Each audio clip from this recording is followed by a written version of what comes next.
Creo que hay en el país muchas inquietudes todavía sobre el sentido real de la reforma educativa. Esta charla pretende compartir con todos ustedes cuál es ese sentido de la reforma que inició con este año, que tuvo una parte muy intensa de decisiones jurídicas, que modificó tanto el artículo 3 constitucional como el artículo 73, que construyó un conjunto de leyes secundarias, entre ellas la ley del servicio profesional docente, y que de alguna manera hay entre alguna gente la percepción o de que esa reforma está detenida o de que esa reforma no pasa por las aulas, no pasa por las escuelas.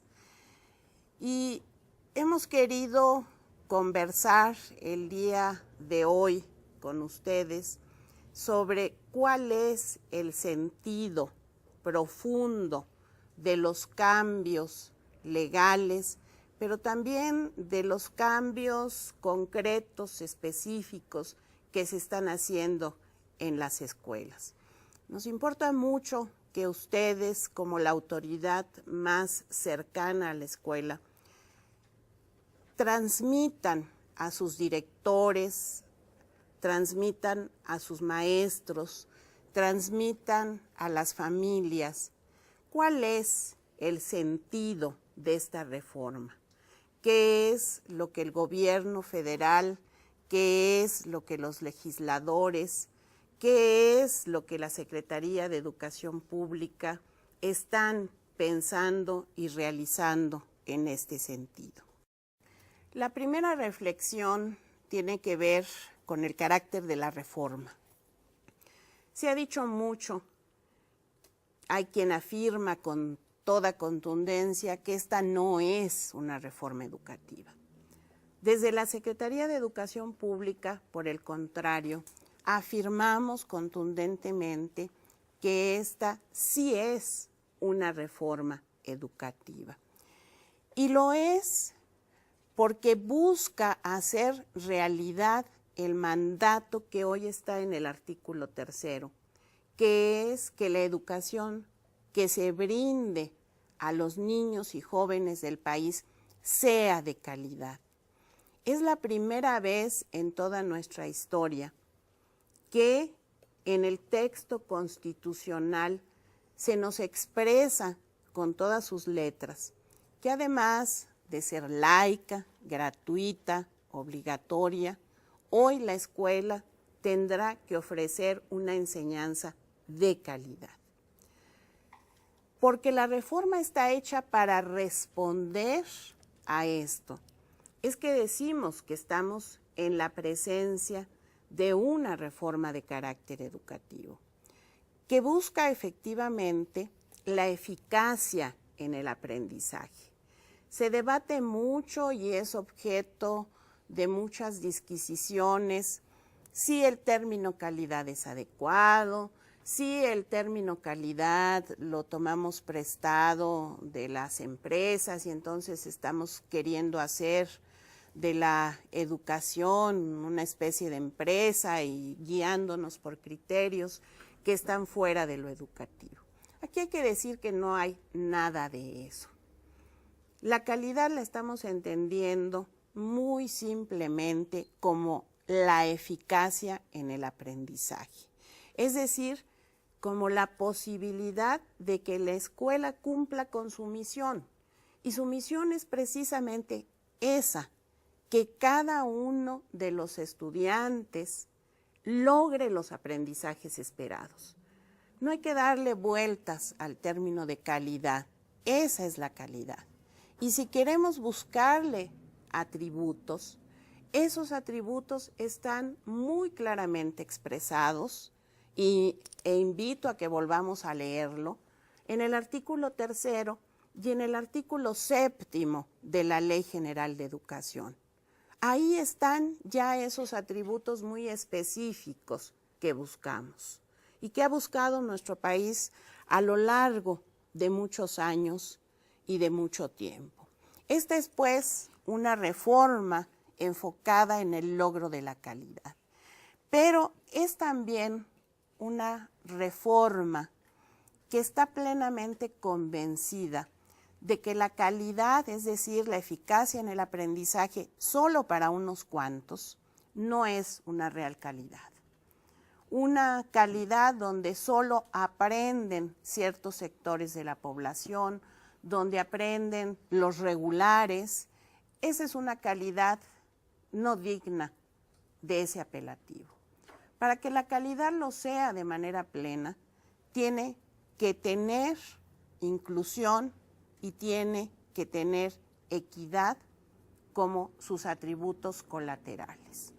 Es decir, tenemos que asegurar que en la escuela quepan los diferentes, no solamente los que están en el promedio, ¿no? Todos aquellos que tienen rasgos distintos, sea de carácter personal, sea de proveniencia étnica, cultural, religiosa, social. La escuela, y muy especialmente la escuela pública, tiene que dar cabida a todos. En el enfoque de inclusión, esto significa con toda claridad que la escuela tiene que adaptarse, la escuela tiene que tomar las decisiones que permitan que en ella todos estén. Y agregamos el rasgo de equidad, entendiendo que no basta solo con que todos estén en la escuela, sino que en ella todos tengan las posibilidades de alcanzar los logros de aprendizaje esperados. Ese es el gran objetivo de la reforma, que nuestras escuelas sean escuelas de calidad, inclusivas y con equidad. Por eso afirmamos que se trata de una reforma de carácter educativo. Ustedes dirán, México ha vivido muchas otras reformas, y es cierto. La primera gran reforma fue la reforma de los años 70. Vino después una reforma muy profunda, de gran calado, que fue la reforma de los 90. Y vino después la reforma integral de la educación básica entre 2008 y 2011, la más reciente. ¿Qué hace diferente a nuestra reforma de este momento, la reforma 2013, de estas otras reformas? ¿Por qué pensamos que esta sí puede tener un impacto claro en los logros de aprendizaje de niños y jóvenes? Esas reformas fueron básicamente reformas enfocadas exclusivamente en lo pedagógico. Fueron reformas que alteraron, cambiaron sobre una cierta idea, planes y programas de estudio, en consecuencia los materiales educativos, los libros de texto básicamente, pero sumaron o restaron otros tipos de materiales, cambiaron los enfoques y de alguna cierta manera se cambió la actualización y la capacitación de los maestros. En todas estas reformas, en estas tres reformas anteriores, la actualización y la capacitación fueron mucho más enfocadas a que los profesores estuvieran en condiciones de aplicar las novedades de las reformas sucesivas en las aulas.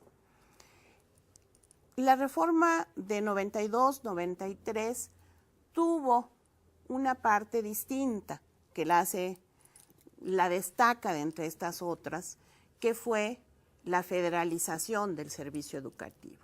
Sí, fue una reforma que tuvo también una parte de orden administrativo, el trasladar a las autoridades educativas estatales la operación de los servicios educativos, conservando en la Secretaría de Educación Pública solo la capacidad normativa. Sin embargo, a pesar de este rasgo, lo característico de estas reformas es, como lo señala Rodolfo Ramírez, que atendieron solo a las partes blandas del sistema educativo. Son reformas de lo blando. Me explico. Siendo crucial la parte pedagógica, siendo el eje de cualquier transformación educativa, lo curricular, lo cierto es que lo más sencillo de cambiar es eso, los planes y los programas, los materiales, los enfoques, porque de alguna manera basta con conjuntar grupos de expertos que tomen un conjunto de decisiones. Lo cierto es que estas reformas de lo pedagógico, reconociendo su valía y reconociendo que ahí está el eje de nuestro trabajo, fueron vino nuevo puesto en odres viejos, como dice el dicho. Es decir, cambiamos todo, pero no cambiamos el recipiente. Las barricas donde recibimos este vino siguieron siendo las mismas de toda la existencia de nuestro sistema de educación pública. ¿Cuáles son los resultados? Pues los resultados son muy poco halagüeños. Hemos hablado en estas mismas reuniones ya varias veces de lo insatisfechos que estamos con los resultados de aprendizaje de nuestros alumnos. En las 2 ocasiones anteriores que nos reunimos, solo disponíamos de los resultados de Enlace 2012. Hoy tenemos ya los resultados de Enlace 2013 y un puntito más, un puntito menos, seguimos igual. Es decir, al concluir la educación básica, en el tercer año de secundaria, seguimos teniendo al 80% de los adolescentes en niveles de insuficiente y elemental, tanto en español como en matemáticas. Pero no para ahí los resultados que nos han dado estas reformas.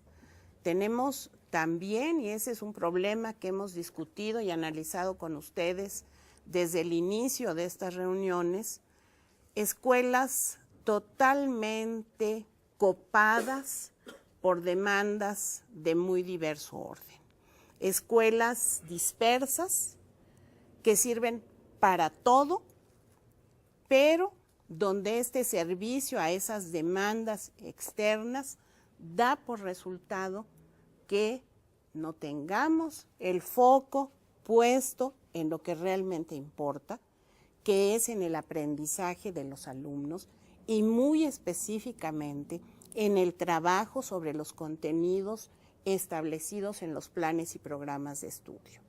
Por atender cualquier otra cantidad de demandas, dejamos de atender lo único que realmente puede garantizar que nuestros alumnos desarrollen sus capacidades cognitivas plenamente, que es el trabajo ordenado, sistemático y con el tiempo suficiente de planes y programas de estudio.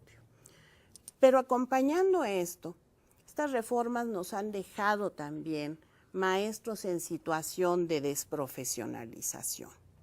Y aquí no hay una crítica a los profesores, hay más bien una crítica a un estilo, a un sistema que ha conducido a valorar asuntos externos, ajenos al hecho de educar y no los logros específicos de aprendizaje. Decimos que ha habido desprofesionalización, en parte muy importante, como resultado de cómo fue construyéndose el sistema de estímulos llamado carrera magisterial. Ahí se privilegió lo individual cuando sabemos que hoy es tan exigente el trabajo de enseñanza que solo puede realizarse con éxito si se hace de manera colaborativa. Ahí se privilegió la búsqueda de puntajes a rajatabla, sin importar si realmente los alumnos estaban aprendiendo o no. Y cuando se quiso buscar que los resultados de los alumnos se midieran como parte fundamental del avance en el sistema de estímulos, entonces entramos a una situación que pervirtió totalmente la realización y la operación de la prueba enlace. A eso nos referimos cuando hablamos de esta desprofesionalización. Entonces, estas reformas ubicadas solo en el vino, siguiendo la metáfora del vino nuevo en odres viejos, nos dio por resultado malos resultados de aprendizaje, escuelas cargadas de demandas y maestros también cargados de demandas, valorados por asuntos externos al ejercicio profesional de su quehacer. En ese sentido, esta reforma de 2013 pretende cambiar, en primer lugar, esas vasijas donde se recibe el vino. No podemos volver a darnos el lujo de poner vino nuevo en odres viejos. Hoy tenemos que cambiar la estructura de nuestro sistema educativo. ¿Qué quiere decir cambiar la estructura del sistema educativo? Quiere decir cambiar las normas y el uso de los recursos en el cual se sustenta. Esta reforma comenzó al inicio de este año 2013 con una declaración muy fuerte y muy clara. El Estado viene a recuperar la rectoría sobre la educación. Y eso significa, en primer lugar, recuperar la capacidad de establecer normas y reglas claras y formales. Reglas con un sustento jurídico que les dé la posibilidad de ser conocidas, respetadas y sólidas. ¿Por qué? Porque venimos de un sistema que se mueve en torno de usos y costumbres.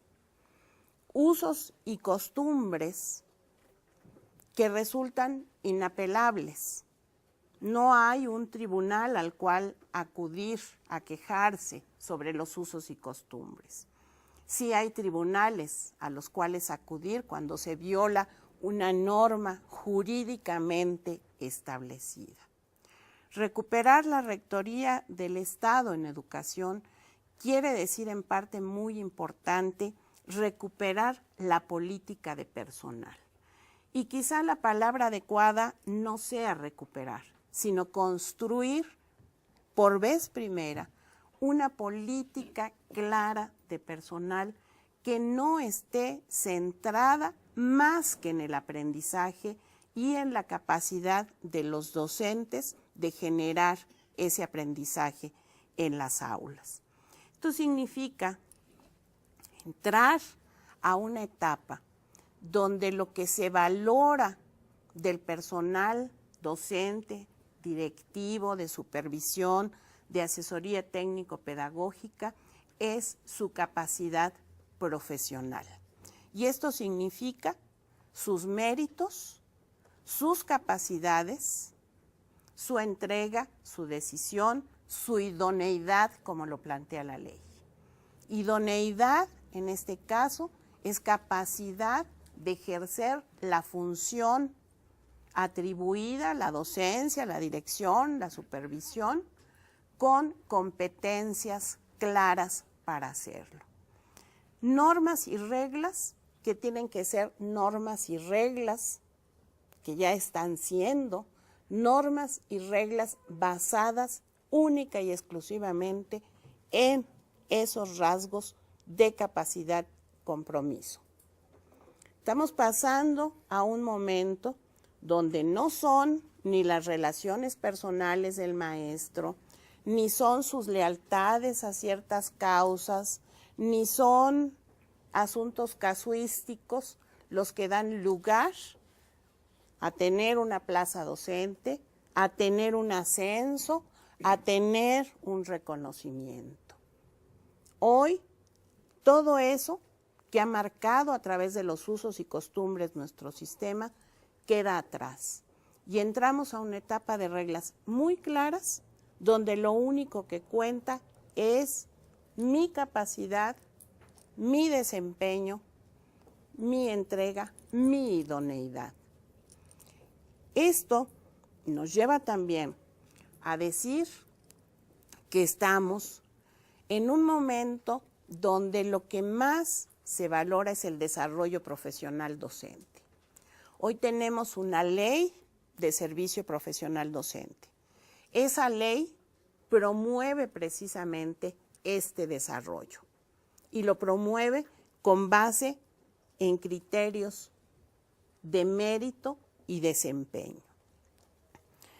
Hoy también las leyes prevén la devolución de la confianza a los maestros. Cuando hablamos de autonomía escolar, estamos hablando de un voto de confianza en la capacidad de las escuelas y de sus maestros por sacar adelante la educación de los educandos. No solos, no a través de esquemas privatizadores. Se ha corrido por ahí la voz de que autonomía escolar quiere decir privatización de la escuela.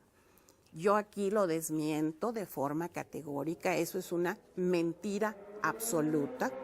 La autonomía escolar es un acto de confianza que parte de ideas muy claras y muy fundamentadas. Hace muchos años que Silvia Schmelkes, hoy presidenta de la Junta del INE, habló de la escuela singular. Hace muchos años, este es un texto de Silvia de los años 90, ella ahí nos decía, una escuela no es como la escuela de al lado. Cada escuela tiene su especificidad. Por lo tanto, cada escuela necesita resolver los problemas del aprendizaje de maneras distintas y eso solamente puede hacerse en términos de autonomía, de una autonomía que no significa ni cobro de cuotas, ni significa venta de la escuela. Significa una circunstancia en la cual se tiene confianza, el Estado tiene confianza en la capacidad de los maestros para tomar las decisiones idóneas para mejorar ahí los problemas del aprendizaje. Y donde además se prevé un apoyo para que las escuelas puedan realizar esto. Un apoyo en varios sentidos, hablaré de eso un poco más adelante. ¿Qué buscamos con esta reforma de las estructuras? Buscamos que los alumnos que egresan de la Escuela de Educación Básica sean capaces de desempeñarse como ciudadanos de una sociedad democrática. Eso nos lleva a planteamientos curriculares distintos, sobre los que hablaré un poquito más adelante. ¿Qué queremos? Escuelas centradas en el logro de aprendizajes. Es decir, escuelas que no están distraídas atendiendo peticiones inconexas, sino escuelas que tienen condiciones para que ahí se realice el acto pedagógico, condiciones para que los maestros puedan enseñar, condiciones para que los alumnos puedan aprender. Y busca a través de la ley del servicio profesional docente, maestros que vuelvan a estar orgullosos de ser docentes. Maestros que realmente entren en un proceso de desarrollo profesional que los conduzca a lo largo de su carrera. Que los maestros sepan que no necesitan ser amigos de nadie, ni ser leales a tal o cual causa ajena a lo educativo para crecer, desarrollarse y tener otros puestos de responsabilidad dentro del servicio educativo. Y busca también que sea distinto ser entregado, comprometido y tener logros que no serlo. Todos sabemos que hoy da lo mismo. Es igual ser buen maestro que no serlo. Es igual trabajar los 200 días de clase que no hacerlo. Eso tiene que cambiar, porque esa va a ser la única manera a través de la cual vamos a recuperar ese espacio social de reconocimiento y aprecio. Esto, desde luego, toma tiempo. Yo no quiero decir aquí que esto es magia y que esto ocurrirá así como está planteado pasado mañana. Aquí hay un trabajo intenso, aquí hay muchos obstáculos que ir eliminando y aquí hay muchas confianzas que construir entre los docentes. Esta reforma, siendo una reforma estructural, no puede quedarse ahí. Tenemos que cambiar esas vasijas donde está el vino, pero el vino ya se nos agrió en esas viejas vasijas. Entonces tenemos que tener también vino nuevo. Y eso significa una reforma del modelo educativo. El secretario de Educación Pública ha anunciado, y yo repito aquí este anuncio, que en los primeros meses del año 2014 estaremos abriendo una consulta nacional sobre el modelo educativo. Una consulta nacional que nos permita avanzar mejorando sensiblemente planes, programas, materiales educativos. Esta reforma del modelo la llevaremos a cabo en los ciclos escolares 2014-2015, 2015-2016. Busca clarísimamente transformar el currículo. Tenemos muy a deshora unos planes y programas de estudio con estilo enciclopedista. Tenemos unos planes de estudio donde caben una cantidad enorme de contenidos. Hoy sabemos que esto no es relevante, que esto no es necesario, que esto lo único que hace es estorbar la labor cotidiana en las aulas. Porque lo que buscamos hoy, y lo buscamos porque así lo demanda el avance y el progreso de la sociedad, son alumnos que al egresar de la educación básica sean capaces de seguir aprendiendo a lo largo de la vida. El conocimiento ya no es inmutable como lo fue en los siglos XVIII, XIX, quizá incluso en la primera mitad del XX. No, la revolución técnica, la revolución científica que ocurrió en la segunda mitad del siglo XX ha hecho que el progreso traiga consigo mutaciones casi cotidianas en los conocimientos. Lo que hoy se cree verdad, mañana un grupo de científicos de 3 lugares distintos del mundo lo desmintió y nos dice, ya no es así.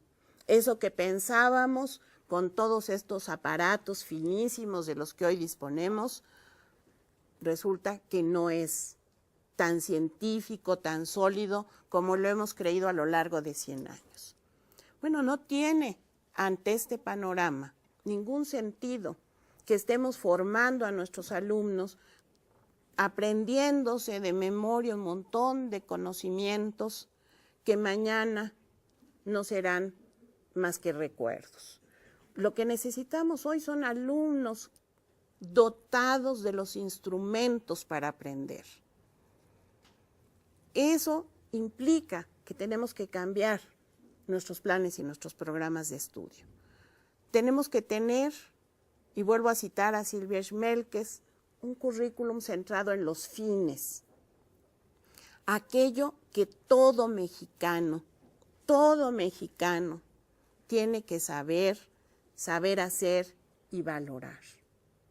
Eso quiere decir que tenemos que caminar hacia un currículum compacto, claro, manejable en el aula y que dé lugar de verdad al desarrollo de la capacidad de aprendizaje de nuestros alumnos, pero que dé lugar también al desarrollo de la capacidad de convivir. La capacidad de convivir, que es esa capacidad de reconocer que el otro somos todos y que todos somos otros y que todos somos iguales.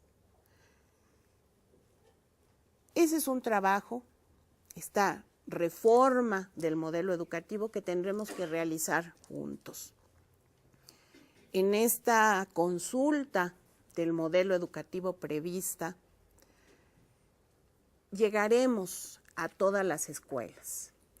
En el próximo ciclo escolar, los consejos técnicos nos servirán para seguir avanzando en el desarrollo de cada plantel educativo, pero nos servirán también para trabajar buscando que cada escuela emita su opinión sobre cómo deben ser esos planes y programas, cómo debe ser el trabajo con libros de texto, cómo tienen que ser los materiales para que sean de utilidad para las escuelas.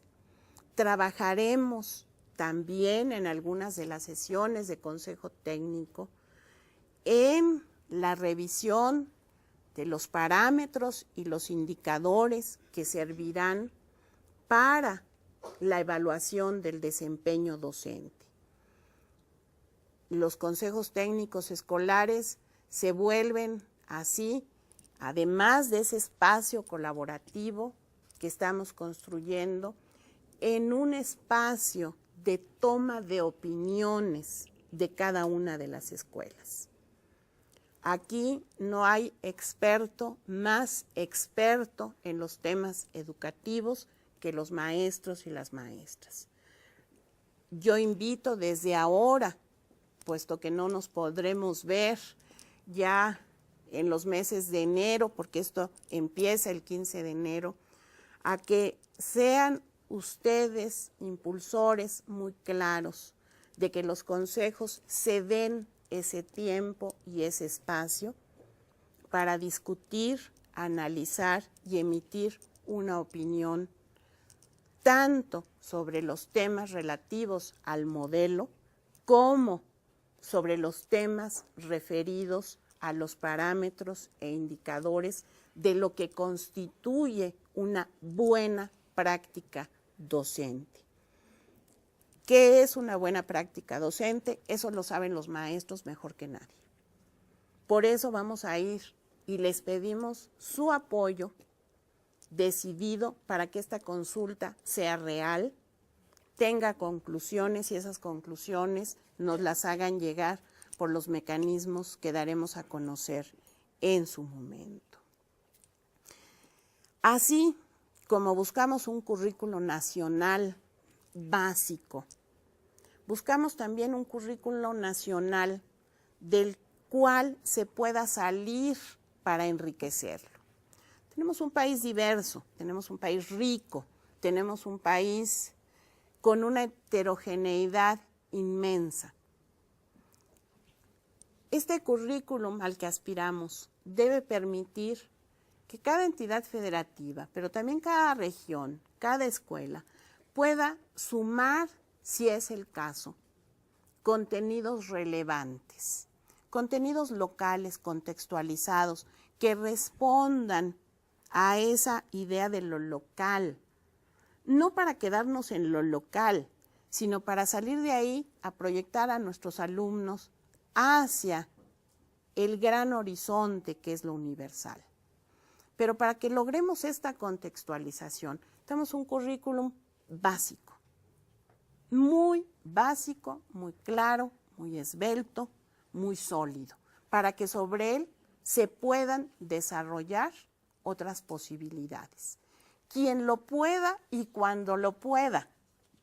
Esto no es tampoco un tema de que para el mes de marzo de 2014 vamos a tener que tener todos una materia escolar. No, no se trata de eso. Se trata de ir construyendo y solidificando lo que construimos. Y desde luego, esto implica también un cambio en cómo entendemos la formación de los maestros. Queremos una formación docente, tanto inicial como continua, centrada en la escuela. Eso quiere decir una formación de orden profesional para resolver los problemas del aprendizaje de los alumnos concretos. Los maestros tienen que formarse para que sus alumnos aprendan. No solo para enseñar los nuevos contenidos de la reforma, no solo para estar a tono con ciertas modas, no.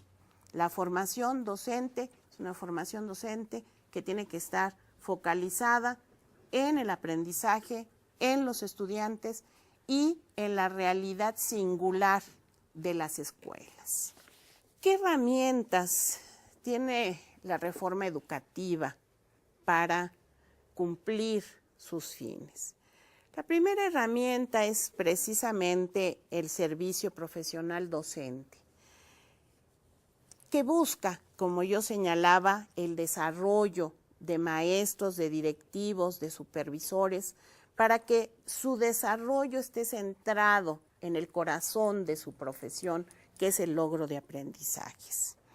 Para eso necesitamos normas profesionales para ser maestro, normas profesionales para transitar a un puesto de dirección o de supervisión, normas profesionales para ser reconocidos, normas profesionales para permanecer en el servicio educativo.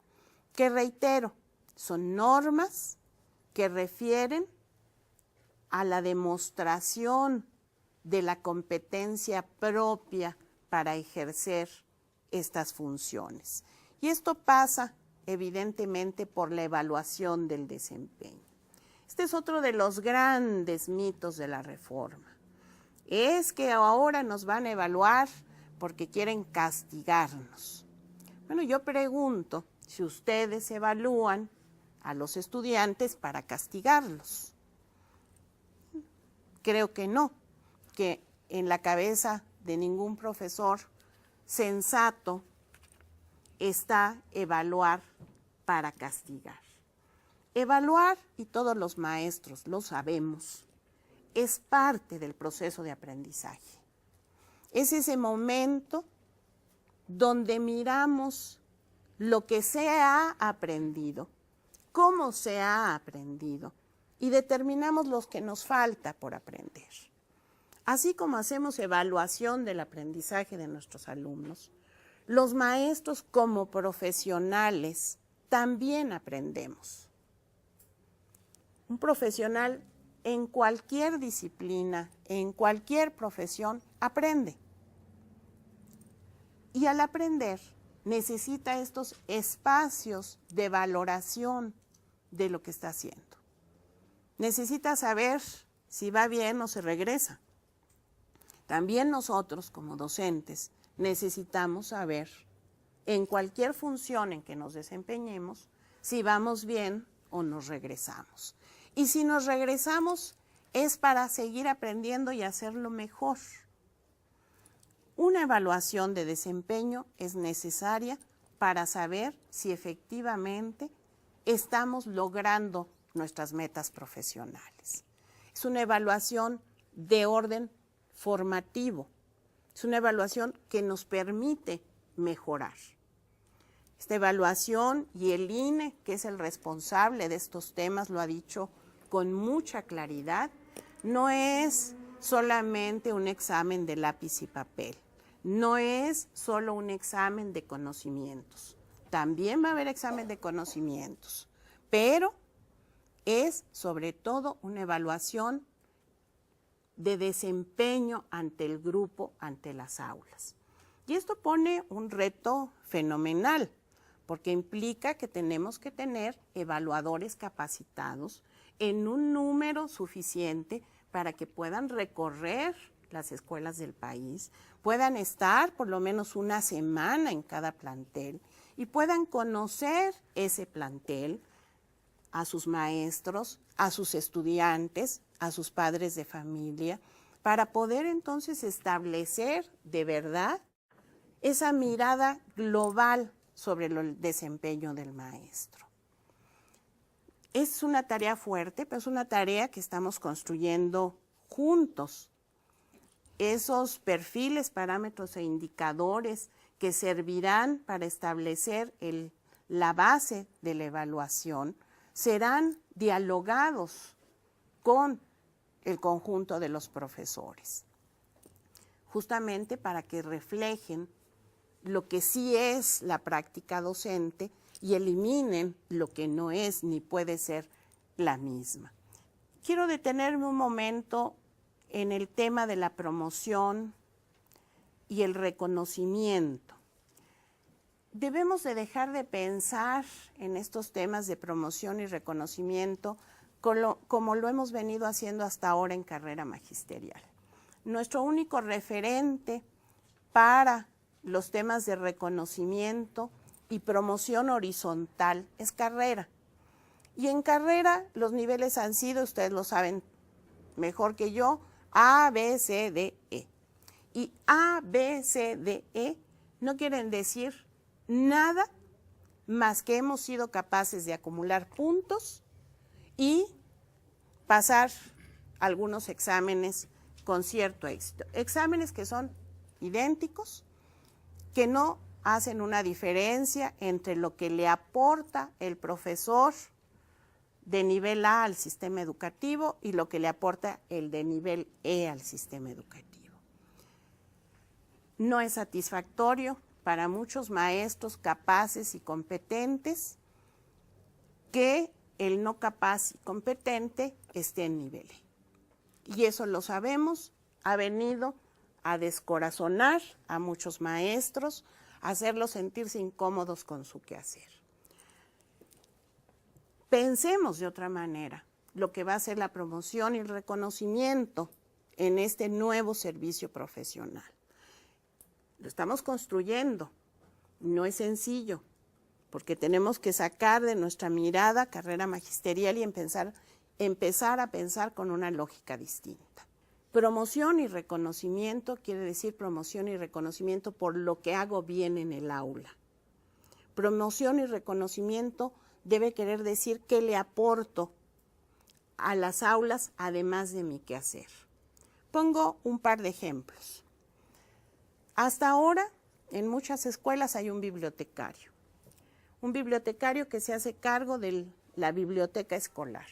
Pero ese bibliotecario es uno de los maestros que asume por voluntad, por decisión, por convicción, ser bibliotecario, además de trabajar con su grupo.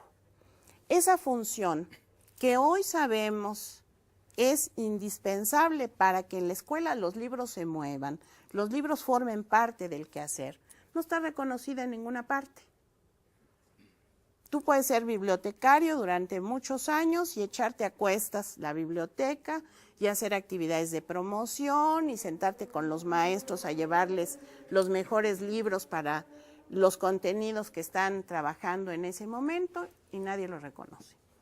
Sabemos, porque así lo dice todo el recuento de la investigación y la vida de las escuelas, que en las secundarias, por ejemplo, disponer de un responsable de aula de medios, movido, capaz, conocedor, involucrado, hace la diferencia para que en esa escuela de verdad los alumnos puedan entrar al mundo de las TIC. Muchos profesores lo hacen sin que esto les valga nada en sus promociones, en sus reconocimientos. Y como estos dos ejemplos que estoy poniendo, hay muchos otros.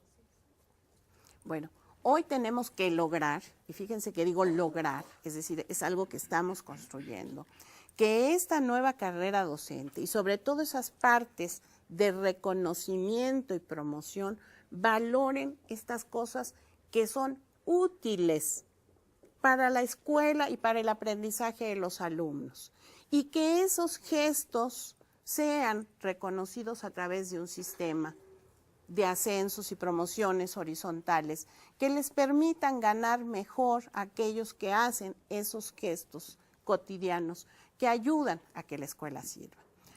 Es delicado construir esto, no es sencillo, pero a eso aspiramos. Aquí entra el servicio de asistencia técnica a la escuela. También sobre el servicio de asistencia técnica se han dicho muchísimas cosas. Van a ver que vamos a hablar de SATE en un par de ocasiones. Aquí solamente quiero decir algo. Estamos acostumbrados a que lo que hoy conocemos como asesoría técnico-pedagógica se da por la figura de comisión. Figura claramente irregular, por no abundar en el tema. Bueno, no podemos seguir de esa manera. Sabemos que hoy es tan complejo educar que el colectivo docente no puede hacerlo solo. Necesita un andamiaje de apoyo. Y el primer andamiaje de apoyo es el servicio de asistencia técnica a la escuela. Un servicio técnico que debe realmente estar profesionalizado, es decir, haber ingresado por mérito. Hoy nuestro, entre comillas, servicio de ATP no es profesional, fue formado casuísticamente, no sirve en ese sentido para que las escuelas puedan realmente tener a alguien que las apoye, las respalde a resolver sus situaciones problemáticas. Por eso, este SATE que hoy tenemos que constituir está íntimamente vinculado con el servicio profesional docente, porque los profesores que formen parte de él llegarán por méritos profesionales, no por otro tipo de méritos, sino por méritos profesionales. Otra herramienta de la reforma es la autonomía, que busca, como ya señalábamos, que las escuelas puedan estar centradas en el aprendizaje. Hemos venido trabajando con el apoyo decidido de ustedes en el establecimiento de los consejos escolares, los consejos técnicos. ¿Por qué ligamos los consejos con la autonomía? Porque la autonomía, como hemos señalado en diversas ocasiones, no es una concesión graciosa, no es un espaldarazo, no es te convierto en autónomo. Es un proceso de construcción, es un proceso largo, es un proceso complejo, pero es un proceso que comienza constituyendo a los maestros de un plantel y a su director en un grupo colaborativo enfocado en la misión de su escuela. Hemos comenzado a construir ese camino a la autonomía con los consejos técnicos escolares. Por eso es tan valioso que aquí podamos discutir cómo estos consejos están o no logrando consolidarse. Porque no habrá autonomía real si no hay un colectivo docente integrado. Y eso implica desarrollo de capacidades y de competencias entre los propios maestros.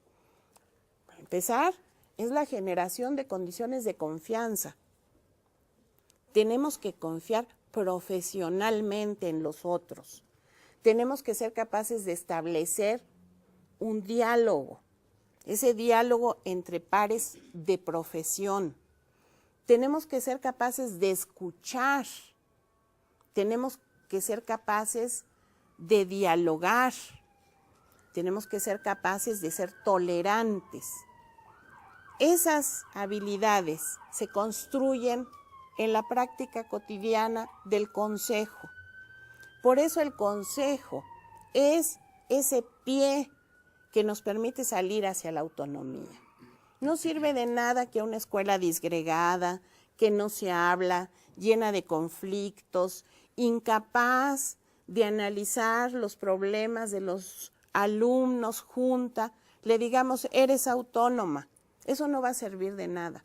Tenemos que construir ese trabajo colaborativo y esa responsabilidad compartida para poder decir, esta escuela es autónoma. Y eso implica también evaluación, porque si decimos que los profesionales aprenden, también aprenden las organizaciones, y la escuela es una organización. Y esta escuela solamente va a poder mejorar si sabe dónde está bien, dónde está regular y dónde está muy bien. Pero necesitamos, y lo hemos dicho muchas veces, la descarga administrativa de las escuelas. Este es un tema que, como todos constatamos todos los días, es mucho más fácil de anunciar que de concretar. Nos va a tomar tiempo y nos va a tomar esfuerzos. Lo hemos dicho y ya lo hemos constatado en este lapso, donde uno espera que los papeles de comprobación desaparezcan, aparecen más. Donde uno espera que las estadísticas rendidas 20 veces desaparezcan, aparecen 50. Bueno, tenemos que seguir combatiendo este fenómeno. Y un auxiliar importante será el Sistema de Información y Gestión Educativa, el SIGET. Este SIGET, se ha hablado mucho de él, se ha hablado del vínculo del censo con él, y es un sistema que debe servirnos en las escuelas, entre otras cosas, para disminuir esa carga administrativa a través de un instrumento electrónico. Y entra aquí de nuevo el servicio de asistencia técnica a la escuela, pero aquí entra en otro sentido. En la lámina anterior hablábamos de cómo hay que llegar a conformar un servicio constituido por profesionales. Aquí decimos, la autonomía escolar requiere de este andamiaje de apoyo. Y aquí hago otra diferencia con lo que conocemos, con los ATPs. Bueno, los ATPs suelen trabajar o para un programa o para una mesa técnica, pero no trabajan para la escuela. Aquí hay una diferencia muy clara que está desde el nombre de este servicio. Asistencia técnica a la escuela. No es yo llevo a la escuela las buenas nuevas del programa de lectura para que aquí todo mundo las ponga en práctica. No, es escuela, ¿en qué te ayudo? ¿Qué demandas tienes tú como información, como apoyo, como bibliografía, como formación? Es un cambio, y un cambio que vamos a tener que construir, porque nos es mucho más fácil pensar hasta en el supervisor que nos mandó a tal o cual, que pensar en qué me requiere a mí la escuela. Pero sí necesitamos claramente de que la escuela esté acompañada, que la escuela esté cobijada por otras instituciones que le den la posibilidad de ser acompañada en su delicada tarea. Yo no quiero que nadie piense que esto es magia. Esto es construcción, y es construcción lenta. Hay muchas inercias que nos detienen, ¿no? Estamos combatiendo contra las inercias. ¿Cómo vamos a construir todo esto? Pues lo vamos a hacer de la manera participativa en que hemos estado avanzando en nuestro quehacer. Nosotros, como decía, estaremos muy pronto anunciando estas consultas, tanto la consulta del modelo como la consulta de parámetros e indicadores del desempeño docente. Hemos realizado en la SEP el diseño de la propuesta básica, hemos conversado sobre todo en el tema ya de parámetros e indicadores con los subsecretarios y con los titulares de niveles y modalidades. A partir del próximo año 2014, trabajaremos con estos temas con supervisión y con docentes, usando al Consejo Técnico como es el lugar de consulta y lugar de recolección de las opiniones de cada colectivo. Nosotros estamos plenamente convencidos de que no podemos irnos en la Secretaría solo con el INE comparte con nosotros que tenemos que dialogar con maestros, que tenemos que dialogar con los consejos, que tenemos que dialogar con la supervisión para poder avanzar. Entonces lo estaremos haciendo, estaremos trabajando con ustedes y bueno, pues será una etapa de trabajo fuerte, será una etapa intensa, pero yo invito a que participemos con la certeza de que estamos construyendo un mejor futuro para nuestra profesión docente y un mejor futuro para nuestros alumnos, que quiere decir un mejor futuro para nuestro país. Muchísimas gracias.